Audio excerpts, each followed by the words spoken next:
So I'm going to do a colored pencil demo so you can see how to use colored pencils. I'm going to give you a few techniques and some things to practice. So I'll start out by letting you see what I have. I have a kneaded eraser, a pink pearl eraser. I have my packet of pencils that came with your package for our class, our drawing class. I have a blender. This did not come with the package, but I find it invaluable. I use it a lot. And so if you would like, this is something you could find at Michael's. It goes by PC for Prismacolor 10, and it's called Colorless. And if you look at the point of it, it's got a little bit of some other colors on it, but it looks kind of white, slightly transparent-ish, but white. I also have my blending stumps right here, the large and the small.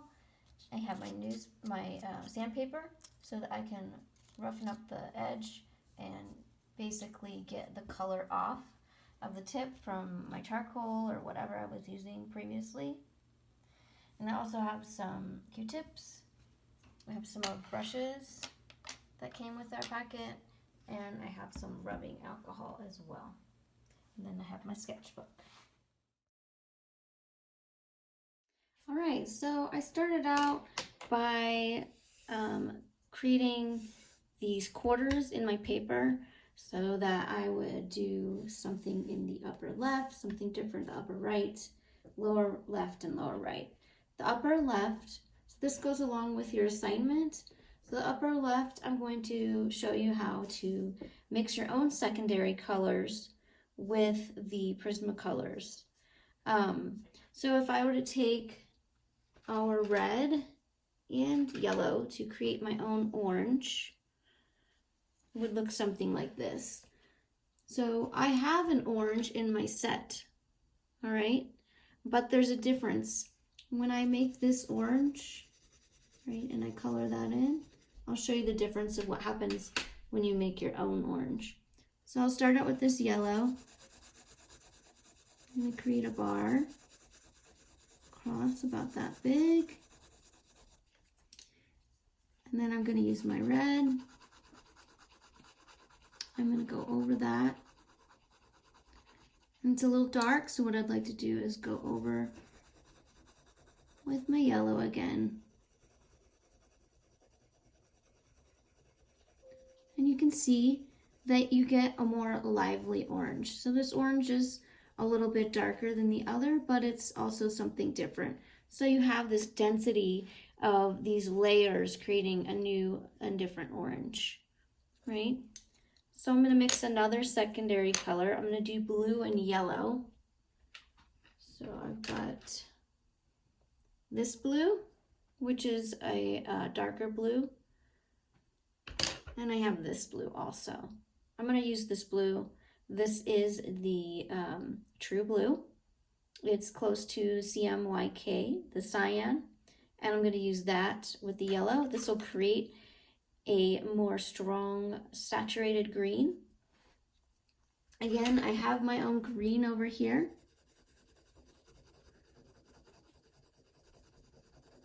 But using colored pencils is about layering and about creating some depth with colors.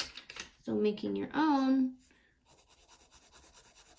can have a more interesting effect. So you can see I'm lightly applying the pencil, not too hard. If you press too hard with the pencil, you cannot layer other colors on top. So you want it to be starting out really thin. That way you can continue on. Okay, so I'm going to add some more yellow onto that to create the green. And I've got a really nice green that is optically mixed with my eyes, and it has a little bit more of an energy to it than just the regular green.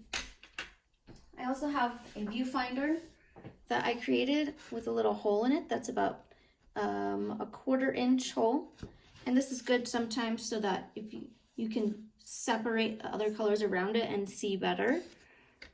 And you can see that there's this nice green.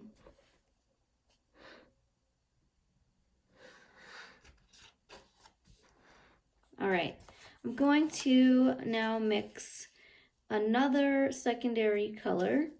I'm going to create a violet with the red and blue.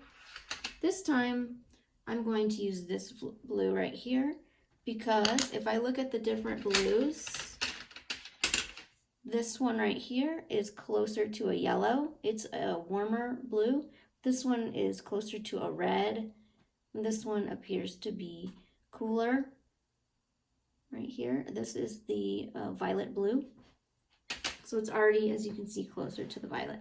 So here is the violet pencil just straight out of the box, literally.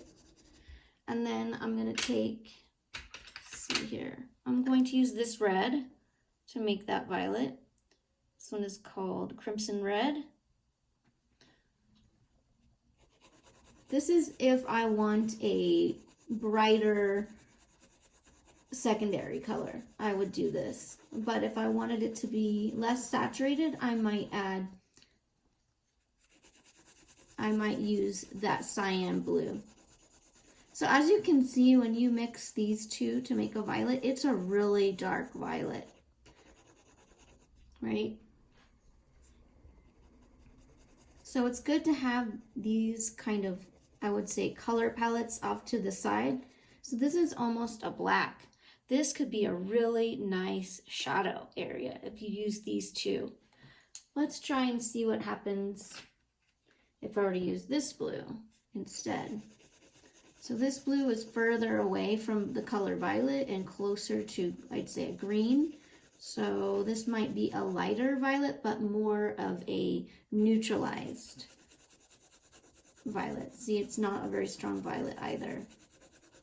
So for violet, if you really want that strong, super saturated one, you might want to use the actual violet that comes in the box for that one.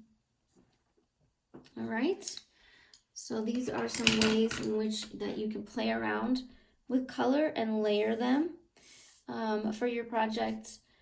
For your practice, make sure that you leave these on the sides, and that way I can see what colors you use to make them.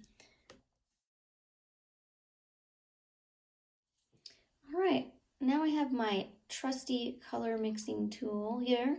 This is the 12 color wheel, and you've got the warm colors on the left, cool colors on the right. And I'm just going to use this so that I know what is the opposite. You can download these, you can find them online. Just Google, color wheel, and this should come up something like this. And so if you need to refer to it, it's always nice to have around. This one right here is really nice. So if I open it up, I've got all kinds of places to mix my own colors. And this shows me all kinds of tints, tones, shades, and all those different options. Triadic harmony, split harmony. So this is really fun to keep around and use as a tool. All right, so I'm gonna mix my complementary colors now. And what happens when I mix color complements, what they are is, that means is the opposite on the color wheel. So I've got this blue-green and I've got a red-orange here. If I mix those together, I'll get a neutralized color. It will look nothing like what they are right now. They're fully saturated on the side, being separated. And once I mix them together, I'll get a really nice neutral color.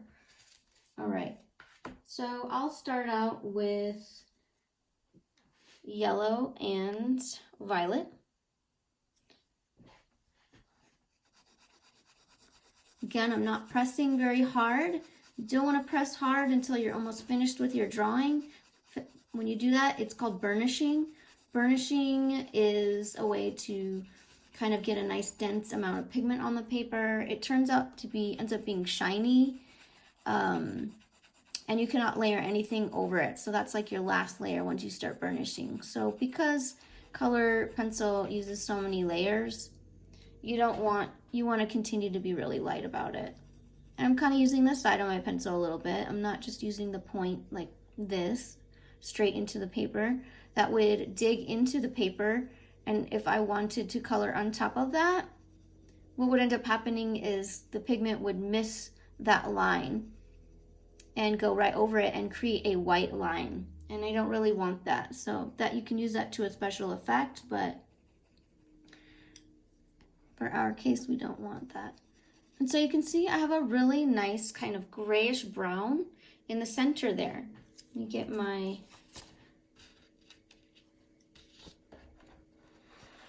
it's kind of a light brown, a really nice neutral. So as we look around, we see a lot of neutrals in the world. Everything is not fully saturated. And having neutral colors in your artwork will allow for these other more bright colors to pop and to shine. So any objects that are made with really saturated colors can actually become a focal point for the viewer. All right, now I'm going to do green and red.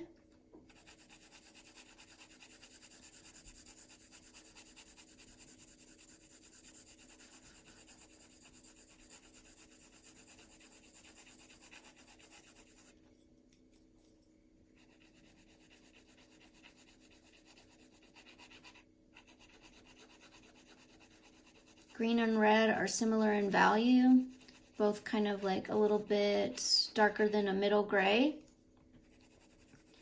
I'm gonna go over this again.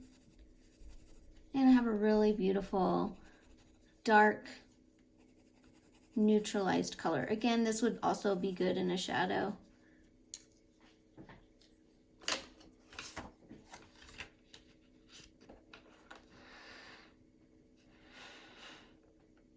So you can see that. It's kind of like a dark flesh tone actually, or just a nice brown. So this is a really good color. All right, if you wanted to make the bark on a tree or anything like that. So again, I have 2 browns, came with our packet, but you can see that these browns alone don't totally do the trick. So they're nice and definitely worth using for sure. They're really nice mixed in with other colors to subdue the colors, to bring them down the saturation, putting really light.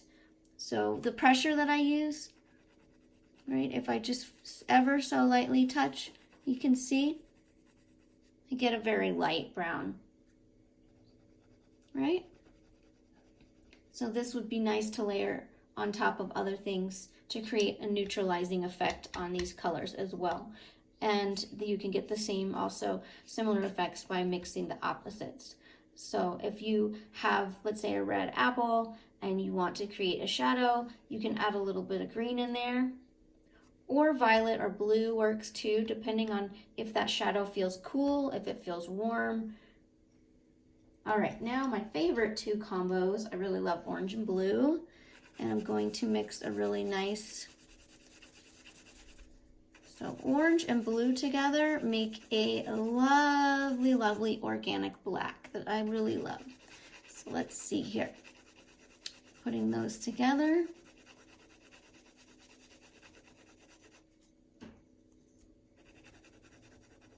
And again, I'm leaving the colors off to the side to be able to see how that color was made. And this way you can also refer in your projects and see these colors so that you can look back to them and say, oh, I really like this one. How did I make it? Well, you can see exactly how you made it. So this isn't a very dark, dark black, but it's a nice dark color. And if I were to, let's say, mix a darker blue in there, we'll try it this way. So here is my darker blue. The darker the blue, the darker the value is going to end up being. Mix that orange on there, and you can see that some of this is moving over into the orange.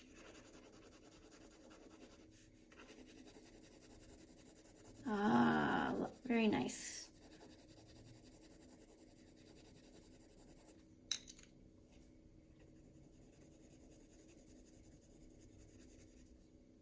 This black is alive, it's organic, it's very nice.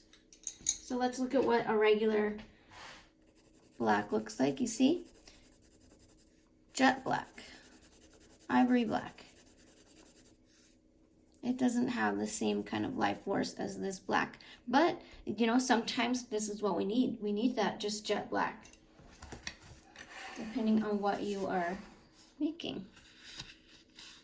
So that is the darker blue with the orange right there, a really nice black. And then here is the jet black, also nice too. But we don't see this as often in the world around us as we do kind of the mixture of colors to create these darker effects. That nice brown. All right, so those are mixtures of complementary colors. I'd also like to show you different ways that you can make marks on your paper with the pencils. It's very flexible. One of the ways to work with them is to move back and forth like so, continuing to move forward. So this is just a back and forth. I have it on the side, right, and not drawing straight from above. So I have it at an angle. Another way is little circles. You can fill in spaces by creating these little circles. This is a nice way to not have any evidence of the line if you want. So you can get that really smooth. Maybe I might switch directions like that to continue layering.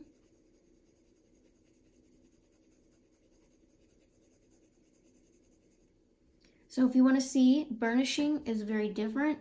Once you start burnishing, you're pushing really hard onto that paper. You don't see as much of the white of the paper anymore because what you're doing is flattening the texture of the paper itself.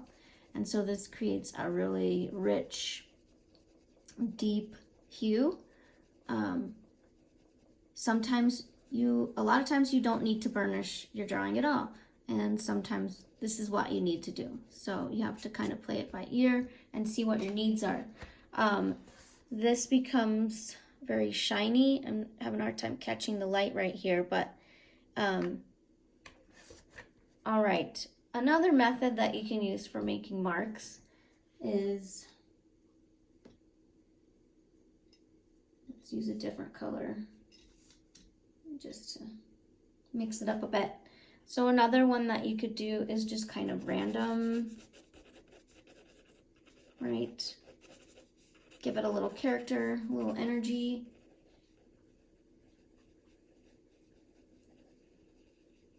Right? Sometimes this can help in the effect of making certain textures. So that's kind of just a random.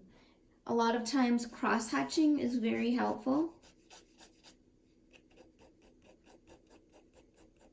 If I want to add some more color in there, maybe I want to make this a little warmer, adding some red.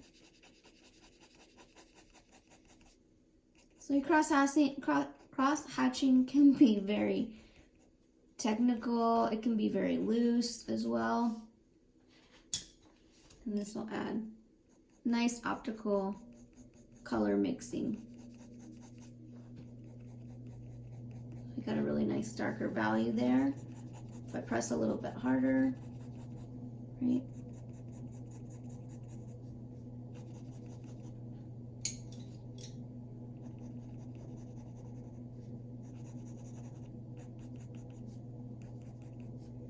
Okay.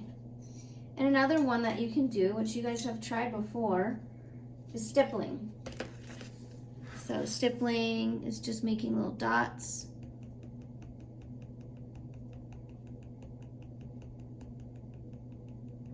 Or you can even make little dashes. Again, this could also be helpful in creating a certain type of texture.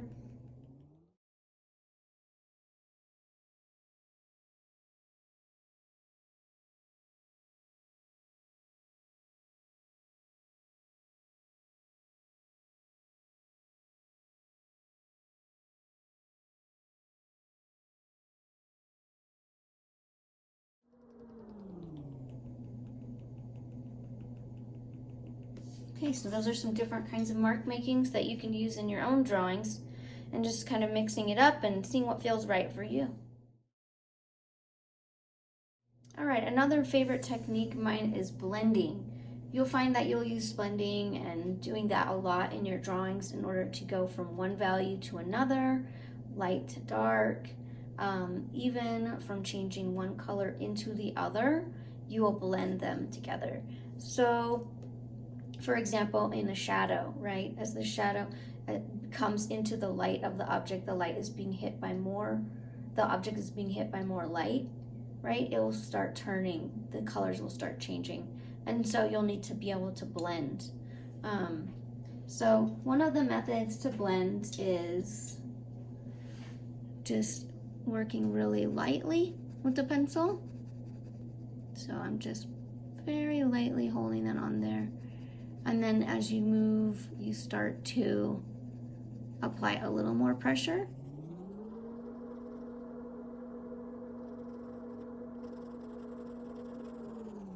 And kind of move that into there a little bit, you can see. Now this is getting into burnishing right here. Really dark, really a lot of wax and pigment is being laid onto the paper. And here's, if you find yourself burnishing really, really hard, you could break your pencil, you could break the tip. There's really no need to burnish super hard. If you find that this value isn't dark enough, that maybe you need to start adding some of the opposite color into that, or some black, or some brown. Brown is also a good way to get that color to start going. Right, but you can see too, it's hard to burnish, to draw on top of burnish. All right, it's kind of not allowing very much pigment to be laid down after that. All right, so that's one blending method where I'm using the same color. Another way that I can do this is, let's do two colors together. So I'll do blue to green. So just underneath, I'm gonna try this.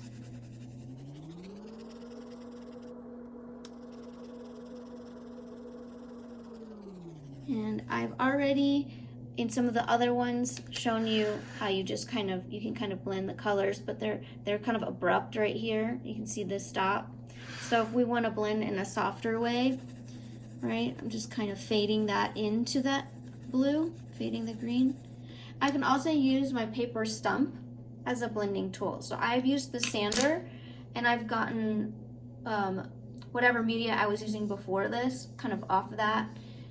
And you can see this kind of works into the texture of the paper, and I can drag that out of there and create a nice, beautiful, soft blend, right?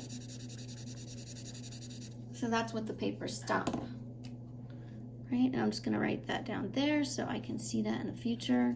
How did I do that beautiful blend? Well, there we go, I used that paper stump. All right. Another way that you can also do the blending technique using a different material is with rubbing alcohol. If you can find rubbing alcohol at this time, this dark green, it is grass green, they're calling it. Okay, I'll go lightly. Actually, I changed my mind. I'm going to put brown into this green. You know why? Because when we look outside into nature, for the most part, green is not this bright color. Oftentimes grass, leaves have brown in them, or they have some red in them to neutralize it, make it a little bit more realistic there. Okay, so then I'm using the, getting more light-handed as I move away from the brown, right? Kind of blending them in together. Whoops. All right. I prefer to use the rubbing alcohol with a Q-tip. A but you can also use a paintbrush. It's kind of harsh on your paintbrushes, but you might get a little more control with the paintbrush. Q-tip works pretty good. The rubbing alcohol technique is not one of a ton of control anyways, because it's liquid, but it has a really nice effect. Look at that. I'm gonna kind of flip this over as I move in here so I don't bring too much brown into the green. So I'm kind of using, watch as I go out, you can kind of see that I'm pushing that out a little bit. But so that's a really fun way to also blend. I like that method too. Okay, so I'm gonna try another method now. This method is using my blender. So this I got at Michael's. Actually, I got this at the bookstore downstairs, the art supply store. It's called Colorless. This doesn't come with your packet. If you really like colored pencils and you're enjoying this, I would highly recommend this one. It's a great tool to use. So now I'm just gonna blend the two greens together. So I'm gonna take this darker green,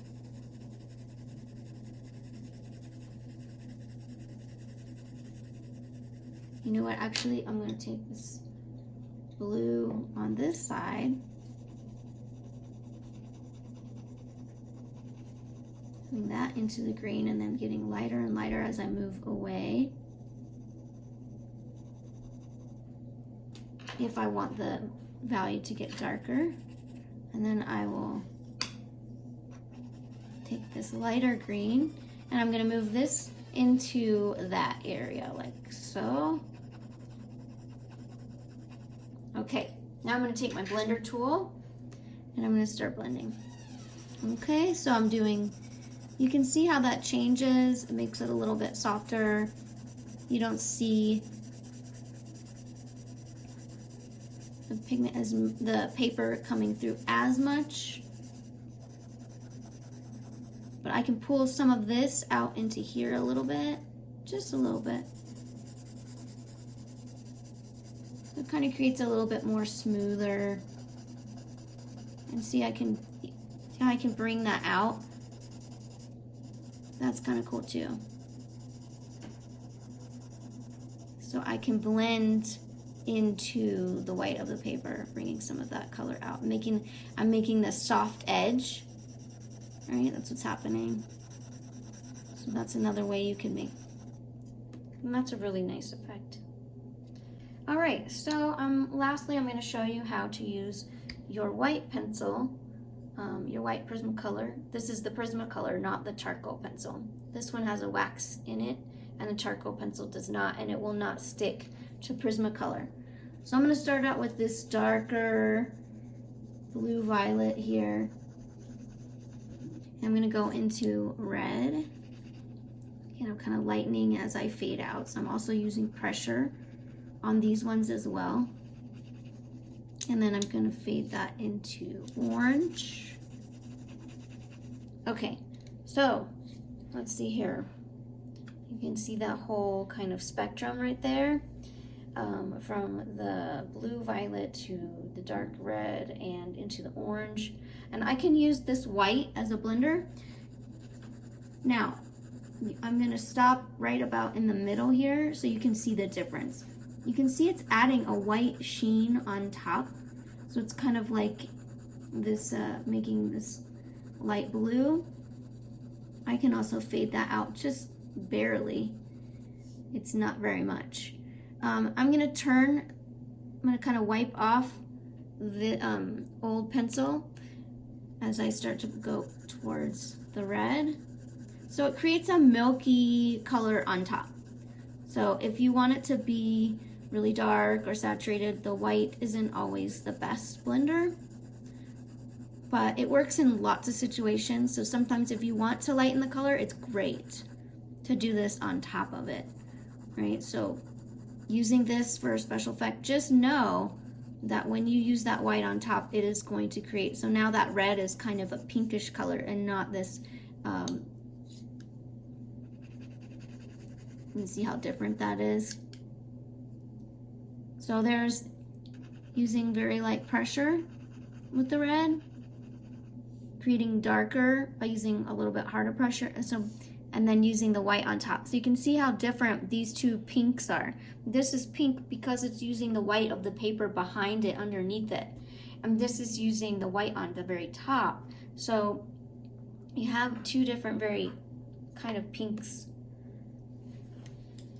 You're just kind of working with these pencils. The more and more, this is going to be a really good practice just to understand how they feel, and get kind of an understanding of that. How they blend, how much pigment is released onto the paper with the pressure that you use, what kind of mark making your hand might like to make. We all kind of create our own character through our drawings, with the way that we move our hands. Everybody works a little bit differently. Some people are more technical, they're gonna work a little more smooth. Some people, that's just not gonna work for them, and they're gonna work in this way, and it's gonna be a little bit looser. Neither of them is right or wrong. It's sometimes necessary to mix them, to get a certain kind of texture going to represent a certain object. But again, everybody, each to his own. So you'll find the way that works best for you. All right, so there you have it. Some different simple techniques on using color pencil and how you can blend them and mix colors. All right, thanks for joining me.